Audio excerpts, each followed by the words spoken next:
Pregame.com. Welcome back to Pregame.tv. We're continuing our Belmont coverage. We're on horse number 5, Ride On Curlin. Now, Chuck, this is a horse that I was high on in the Preakness because of the jockey change. We had Joel Rosario on the horse, replacing the fired Kelvin Burrell, who had just an absolutely horrid ride in the Kentucky Derby.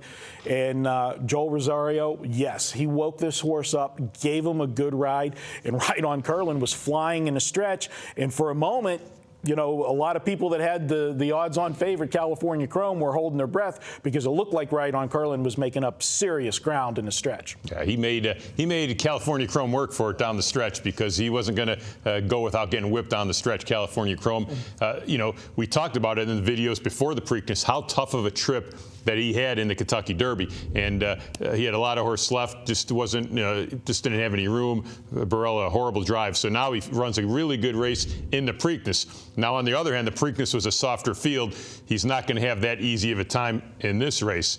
But he does have the pedigree. His father, Curlin, his sire, Curlin, was second in the Belmont race. And he's bred for this distance. You know, when it comes to the Belmont, that mile and a half, you know, sometimes these horses, a question mark could be, could they last the distance? You know, some horses could run run that 6 furlongs and they can't, you know, stretch it out. So this horse we know could run it. He's another horse that won't be as fresh as some of the other ones. This will be also his third race in 5 weeks. But it was an impressive race. Will he bounce back? That's the question. The big question I have, and this is something, and I'm sure you'll know where I'm going with this, the jockey had a choice between Ride On Curlin and another horse that we're going to talk about a little bit later, number 11, Tonalist. Joel Rosario chose off of Ride On Curlin. He's going to jump aboard Tonalist, which he rode in the Peter Pan Stakes.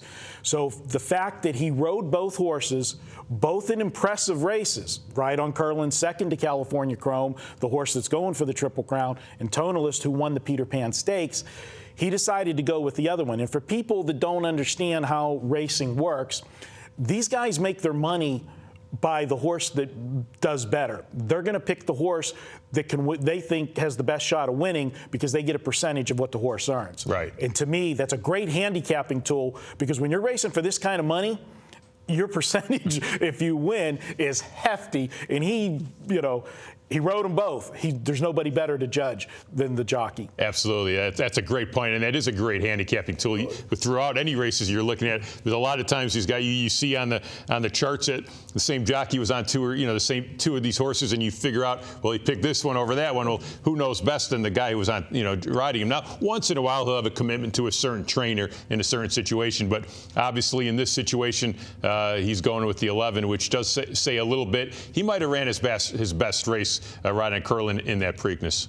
All right, we'll see if he can take it. He did jump up his Beyer figures, first time triple digits for Ride On Curlin in the Preakness. He got a 103 Beyer rating, and that puts him right there with California Chrome as far as the speed ratings go. We'll see if he can carry it, but like I said, the big knock for me is I lost my jockey, and Joel Rosario is, if not one of the best, he may be the best jockey right now in all of horse racing. And you made a point of that before the Preakness. You really liked this horse in the Preakness because of that was one of the reasons, because of the jockey change. Absolutely. All right, next up, we're going to go to horse number 7, Samrat. That's up next on Pregame.tv.